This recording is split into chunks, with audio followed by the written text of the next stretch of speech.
Yo, what's going on, guys? It's Cryptic TMT back with a brand new video. Today we're going to be talking about the balance of performance on the Mans Ultimate in the LMGT3s and I suppose a little bit in the hypercars as well, maybe even the GTEs.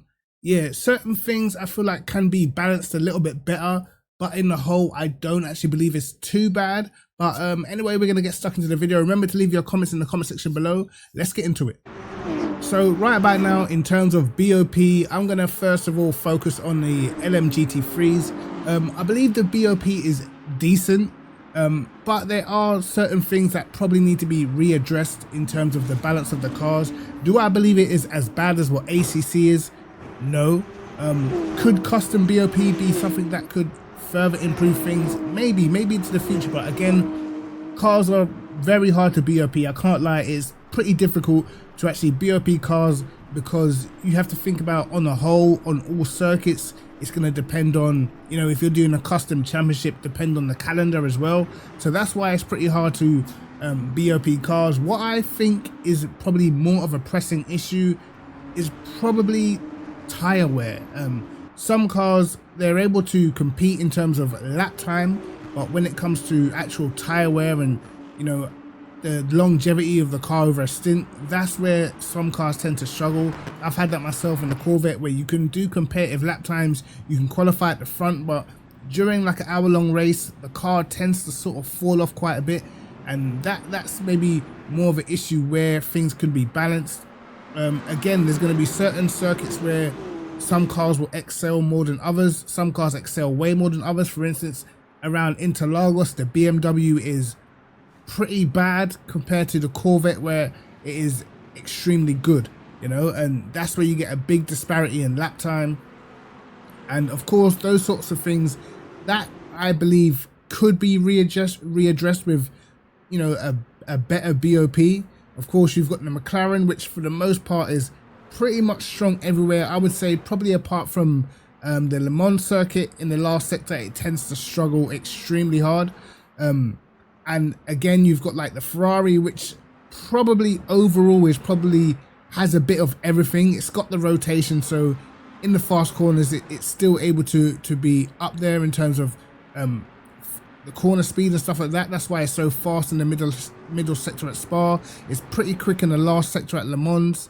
So I'd say all round, the Ferrari is a bit of an all-rounder. You've got the BMW, which, you know, great at attacking corners and stuff like that, but it can sort of struggle a little bit in the slow speed stuff. So every car does have its weakness, and that is definitely a natural thing.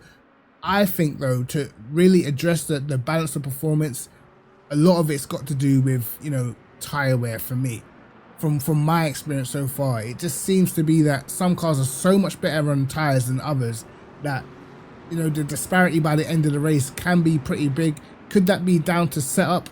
Yes.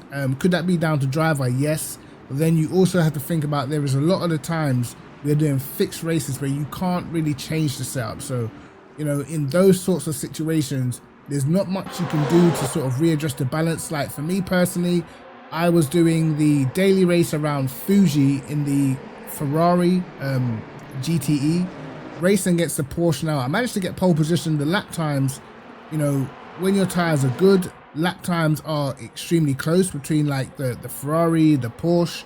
The Aston's not too far off or whatever, but during the race, the Ferrari's tires die so quickly. It's not really a race. You're racing probably for the first 2 or 3 laps of the race, and then after that, the Porsche is just well quicker.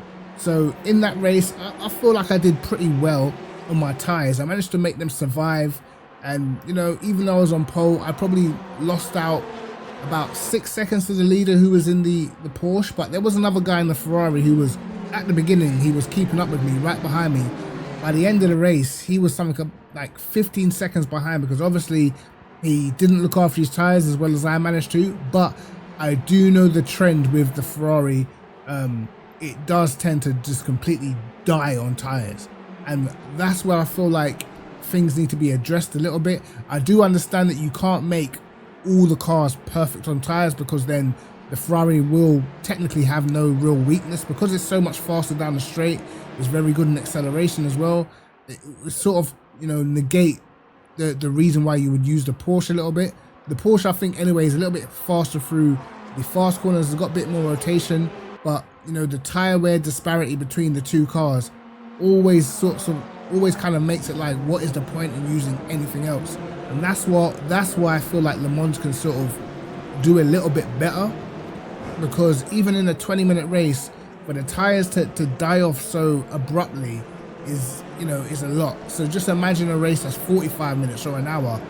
By the end of that race, you're going to be at least, you know, 15-20 seconds behind the leader just because of tire wear, you know, nothing to do with pace. So those things I feel like can be addressed. I feel like I've seen it a little bit in the hypercars. I can't be sure because of my own experience. I haven't driven the hypercars that much, but for instance, when I watch VMS or whatever, the Cadillacs seem pretty quick in qualifying, but once they get into the race, they do seem to sort of drop off, you know. And again, I don't know how much of that is very detailed setups. Now, what I will say about setups is, if you know your stuff with Motec, and I'm not just talking about histograms, I'm talking about every aspect of Motec. If you know your stuff, then it is a very, very big help, and it does help the way how your car performs in race situations, even more so than ACC. ACC, you can create a setup without Motec. You can create, you know, esports setups, and for the most part, it's going to work. You're going to be quick in the race. It's not too deep. It's not like maybe patch 1.7, 1.8, where Motec was making a difference, particularly to do with like your histograms and how your cars handled curbs. On Le Mans Ultimate, I feel like it's a lot more detailed. And for those who are really good on Motec and know every aspect of Motec, trust me, it makes a big difference. So again, we're not sure who's going into that amount of detail when it comes to setups, but from the outside looking in, it does appear like the cars like the Cadillac really seem to struggle on tires. Have good pace over one lap, but in the race they tend to go backwards. They tend to fall away quite a bit. And to me, I feel like those things, if they could just be evened up a little bit, I feel like we'll get much better races, and then we'll be able to sort of, you know, get a little bit more variation on the grid. As I said before, if we're talking about the GT3s, then I do believe a lot of things to be track dependent. You know, Corvette is quick around the tracks where it's got short acceleration, like a Imola, Sebring, or a Brazil. But then, you know, tracks with the longer straights where the sixth gear is pretty weak in the Corvette, it struggles quite a lot. I found that at Fuji, just lose too much time on the straight. Your first sector is always a few tenths down, and it's very hard to make up. And then, you know, if you're trying to make up time in the places where you can't overtake, and then your tires go off quicker. So realistically, in racing situations, you're kind of snookered, you know. And that's where I feel like there's a little bit of a weakness, because there's only 4 GT3 cars as well. It doesn't give you that many options. BMW obviously is probably the most comfortable car to drive, but the Ferrari and the McLaren, they're pretty decent on tires. So a lot of the time, like in longer races, I would probably recommend those a little bit more. The BMW can definitely push the car, and on good tracks that suits the car, it is formidable. Just look at Portimao, the last corner at Portimao, the BMW easy flat. Most of the other cars, you have to take a lift or you have to get the line absolutely perfect, you know. And I guess you're going to get to and fro between certain tracks and cars, but I believe tire wear could be sort of, you know, made a little more closer together between some of the cars, and that way for sure we're going to get more variation. I am though waiting to see what the other GT3s are like as well, because if we get the rest of the cars, and let's say, you know, the rest of the cars are pretty good on tires, then I feel like that'll be okay, because you'll have at least, you know, 4 or 5 cars that are very good on tires, and that's still sort of enough cars to pick to get some variety on the grid. In the GTEs, to me, it's been a problem forever. Yeah, tire wear, particularly in the Ferrari, is just not good. The Porsche is pretty good on tires. The Corvette seems to be okay depending on what circuit you're on. Again, the Corvette very strong at Sebring in the GTEs. But I used to drive the Ferrari a lot, and I always used to notice that it kind of tends to die at the same time every single race, you know. 3 or 4 laps in, you just get a drop, and that's it. You're not able to keep up with people that are in the Porsche because the car just doesn't die that quickly, you know. And I don't know, man. I just feel like the tire wear seems to be a bigger problem than the actual balance. I will say though, certain tracks the balance is a little problematic. I was watching the VMS series, and I was watching Prentice race around Le Mans, and in the last sector the McLaren just loses so much, even though he was going down on the TC slip. Once you get to the last sector, there's pretty much nothing you could do in the McLaren. It was just so much slower through the fast corners, through the Porsche curves and stuff like that.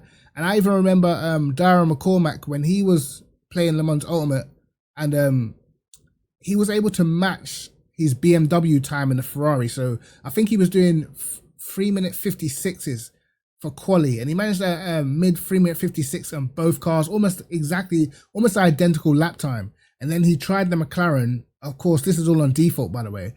He tried the McLaren and he couldn't get anywhere near it. So obviously you're going to get tracks like that where, you know, a car is particularly weak, and that's okay as long as, you know, it's followed up by good tracks. If every car has got like 4 or 5 good tracks, and it's got maybe 2 tracks that it's not good at, that's fine. Especially for a championship over a calendar period, that's fine. But, you know, for those daily races, when we're at those tracks where a certain car is not good, then obviously you're just going to get people picking the same car. And that to me is where things can get a little boring. But if they was to allow custom BOP, would that fix things? I think it would probably make it a little bit more interesting. I can't lie. We've seen the effects of custom BOP on ACC, even though it's still a struggle because some of the disparity between the cars is way too big on ACC, but it definitely improved the game. It definitely improved the car choice, and it definitely got more variety onto the grid. So I would like to see a little bit of custom BOP introduced, and not go too crazy with it, but you know, if you can make subtle changes, I feel like we would get even more better racing. So anyway, guys, tell me what you think in the comment section below. What's your experience with the balance of performance on Le Mans Ultimate? Can it be improved, or are you happy with the way things are? Cryptic TNG, like and subscribe, hit the notification bell to catch my videos first, and peace.